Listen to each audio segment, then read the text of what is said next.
परीक्षा।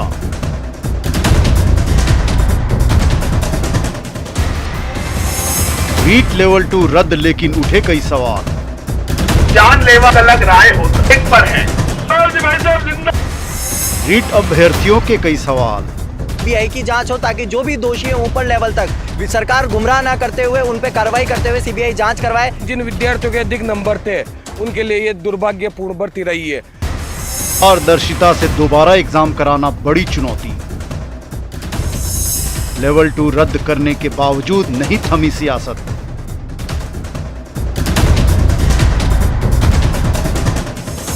सीबीआई जांच की मांग पर बीजेपी कायम। जानलेवा अलग राय हो एक पर है।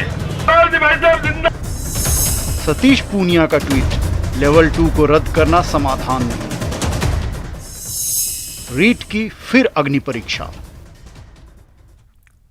और इसी मुद्दे पर चर्चा के लिए हमारे साथ तमाम गेस्ट इस वक्त जुड़ चुके हैं। कांग्रेस नेता राजेंद्र आर्य, अशोक सिंह शेखावत जो कि बीजेपी के नेता इस वक्त हमारे साथ जुड़ चुके हैं, संतराम गुर्जर रीट परीक्षार्थी और कृष्णा शर्मा रीट परीक्षार्थी इस वक्त हमारे साथ जुड़ चुके हैं। आप सभी का बहुत स्वागत है न्यूज 18 राजस्थान पर।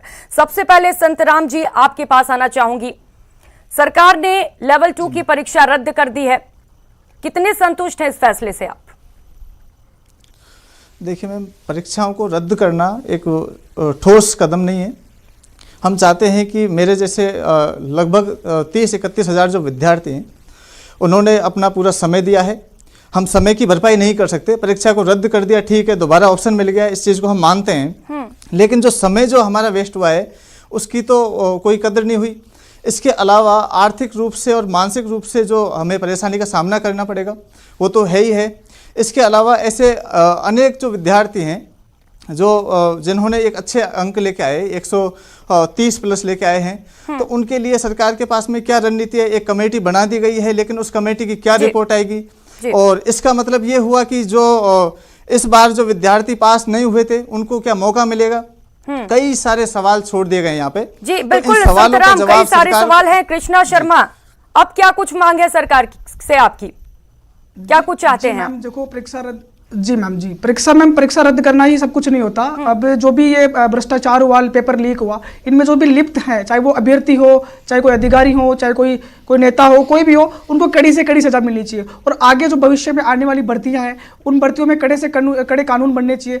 उन कानूनों में सबसे पहले जो कानून बनना चाहिए कि जो भी इसमें लिप्त पाया जाता है उसको कड़ी से कड़ी सजा सुनाई जानी चाहिए, आजीवन कारावास देना चाहिए। दूसरी बात, जो भी उनके पास संपत्ति है उस संपत्ति को कुर्क कर देना चाहिए, सरकार को नीलाम कर देना चाहिए। तीसरी बात कि जो भी अगर अधिकारी कोई भी नेता है उसमें आगे भविष्य उन परिवार के ऊपर ब्लैकलिस्ट करना चाहिए, पूरे परिवार को, कि आगे आने वाली भर्तियों में अगर ऐसा कोई भी करता पाया गया और कोई भी ऐसा करता है तो उसके पूरे परिवार को ब्लैकलिस्टेड करना चाहिए। एक डर बना रहेगा अधिकारियों के अंदर ऐसे करने से।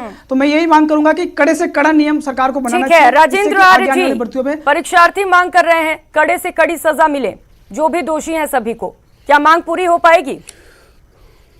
देखिए प्रियंका जी, जिस तरीके से पूरे देश में बेरोजगारी की समस्या है, उसके बाद में जिस तरीके से पूरे देश के अंदर नकल माफिया ने जो अपनी जड़ें जमा रखी है, उस जड़ों को पूरी तरीके से प्रहार करने का काम राजस्थान के अंदर हुआ। और रीट के अंदर जो पेपर लीक करने में या माफिया से जुड़े हुए लोग थे उनको पकड़ा गया। एसओजी ने बहुत त्वरित गति से कार्रवाई करते हुए करीबन 40 लोगों को भी पकड़ा और कई लोग बर्खास्त हुए, कई लोग निलंबित हैं, जांच चल रही है। और इन्वेस्टिगेशन का काम आपको पता होगा 2013 से लेकर 18 के बीच में जितनी भी परीक्षाएं हुई थी उनमें जो परीक्षाएं रद्द हुई थी उसमें नकल की जो गुंजाइशें थी या जैसे भी थी, उसके बाद में किसी को भी नहीं पकड़ा गया, ना ही किसी को सजा दी गई।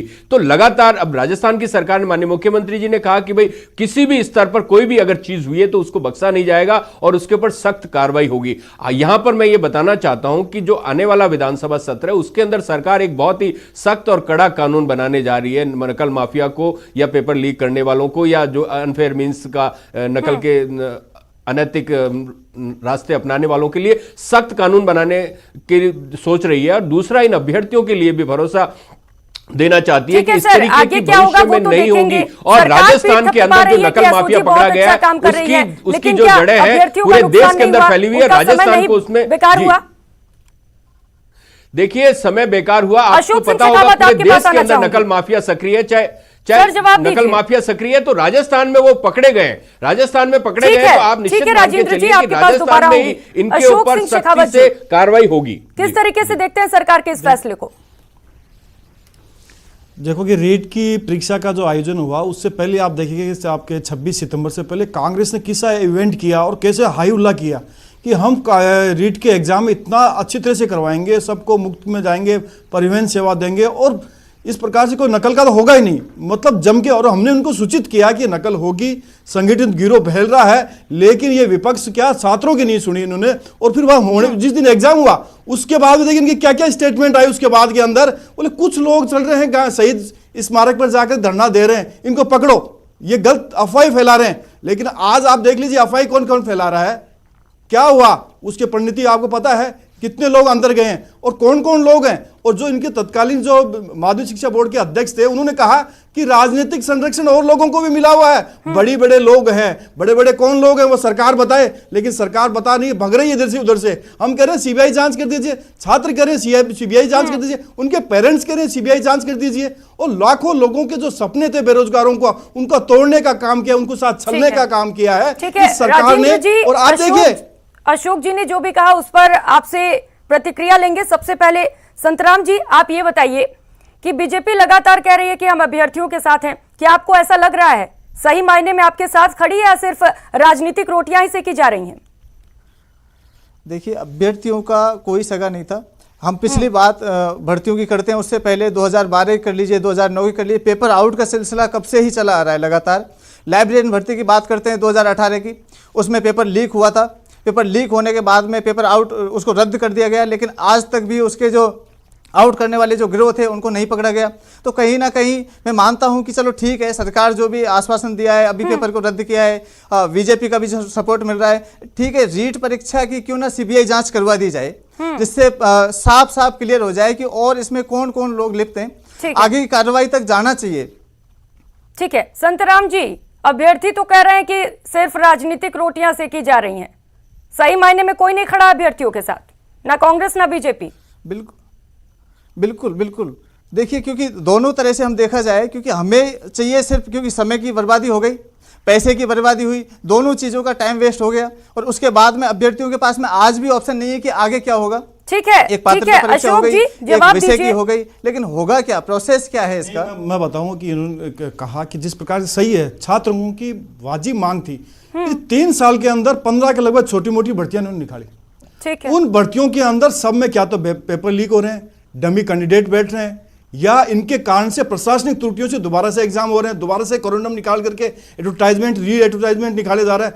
तो छात्रों को रोजगार देने के बजाय इन लोगों ने गुमराह किया, उनके साथ छला है। आज वो दोबारा से एग्जाम देंगे, उनका कितना खर्चा अशोक है, जी पेरेंट्स अभ्यर्थी वैसे तो भी ये भी उठा कह नहीं पा रहे रहे हैं हैं। कि बीजेपी भी सिर्फ दिखावा कर रही है साथ खड़े होने का, कोई साथ नहीं खड़ा है उनके। नहीं बीजेपी दिखावा नहीं कर रही है। 3 साल के अंदर मैं बता दूं आपको, इस रीट एग्जाम में देख लीजिए आप किस प्रकार से बर्बरता से इन्होंने हमारे युवा मोर्चा की, जिस प्रकार से हमने इसका प्रोटेस्ट किया कि सीबीआई की मांग होनी चाहिए रीट के एग्जाम के अंदर, तो उसमें किस प्रकार से आपके कम से कम भी हमारे सैकड़ों कार्यकर्ता वो घायल हुए, 35 के लगभग आपके अस्पताल में भर्ती हुए। आज भी मैं उनके मर्म हम देखते हैं, वो लोग कई लोग तो आज भी घर में बैठे हैं और उस मर्म को देख रहे हैं। और हमारे जिले नहीं, आप ये देखिए कि सरकार किनको गिरफ्तार कर रही है, सरकार उनको गिरफ्तार कर रही है कि जो कि प्रोटेस्ट कर रहे हैं, जो छात्रों के साथ खड़े हैं, राजनीतिक संगठनों को, राजनीतिक पार्टियों को टारगेट बना करके उनको मारा जा रहा है। देखिए प्रियंका जी, ऊपर कुटारा घात के किस प्रकार से किया जा रहा है। मैं कह रहा हूं 55 साल की राजनीति 2013 से लेकर 18 तक जितनी भी परीक्षा भर्तियां में नकल हुई थी, उसके अंदर सीबीआई ने जांच करके किसको पकड़ा है? आप बताइए, क्या उस 2013 से 18 तक की नहीं कोई सीबीआई जांच नहीं हुई? सीबीआई जांच की आड़ में, सुनिए एक मिनट सुनिए अशोक जी, आप देखिए बीच में बोल के पूरी बात को देखिए। प्रियंका जी इनको चुप करवाइए। मैं जब ये बोल रहे थे तब मैं नहीं बोला था, इनको कहिए, सुन लीजिए। आप देखिए, आप मैं भटका नहीं रहा हूं, आप बता दें रोजगार आप इनको रुकवा दीजिए। अशोक जी आपके पास आऊंगी, पहले राजेंद्र जी को बोलने दीजिए। पेपर हुए हैं, उसके अंदर क्या हुआ? देखिए मेरी बात, भाजपा सीबीआई की आड़ में जो पिछले पेपर लीक के घोटालेबाज थे उनको बचाना चाहती है, उन पे लिपापोती करवाना चाहती है। ये सीबीआई की मांग कर रहे हैं। सीबीआई ने आज तक किसी नकल माफिया को नहीं पकड़ा। सीबीआई ने, एसओजी ने पहली दफा नकल माफिया को पकड़ा है। एसओजी ने नेस्तनाबूद कर दिया पूरा। अब ये भाजपा के नेता बनाए कि नकल माफिया के साथ उनके क्या लिंक है, किरोड़ी जी के नकल माफिया के साथ किरोड़ी जी के क्या लिंक है, इसको इनको बताना चाहिए। और एसओजी इस बात की भी जानकारी है भाजपा नेताओं के नकल माफिया के साथ क्या लिंक है। ये जो लड़ाई कर रहे हैं या ये जो बात कर रहे हैं युवाओं के साथ, वो कर रहे हैं। आप लोगों की लड़ाई तो कभी खत्म नहीं होगी। सरकार पूरी तरीके से इसे रोकना चाहती है, जोड़ने का काम करिए। सरकार नकल को रोकना चाहती है और ये नकल को नहीं रोकना चाहते। इन्होंने 13 से 18 के बीच में राजस्थान को नकल का पूरा गढ़ बना दिया और हमारी सरकार ने आने के बाद नकल माफिया को इनके पेट में दर्द हो रहा है, इनके पेट में दर्द हो रहा है। नकल माफिया को जब पकड़ा भाजपा किरोड़ी की बात को सहमत है या नहीं है? आप सोचिए ना, भाजपा के अंदर और किरोड़ी के बीच में कोई तालमेल नहीं है। ये दोनों एक दूसरे के ऊपर राजनीति कर रहे हैं, जबकि हकीकत ये है, हकीकत ये राजस्थान में नकल माफिया को नुकसान का जो तरीका अपनाया है वो भाजपा को पसंद नहीं है। पूरे देश के अंदर नकल गिरोह सक्रिय है और राजस्थान के अंदर नकल गिरोह को पकड़ा गया है, जेल की सलाखों के पीछे पहुंचाया गया है। आप देखिए ना, एसओजी ने जांच की, आज तक राजस्थान में पहली दफा नकल माफिया जेल की सलाखों के पीछे है। भाजपा के पेट में दर्द हो रहा है और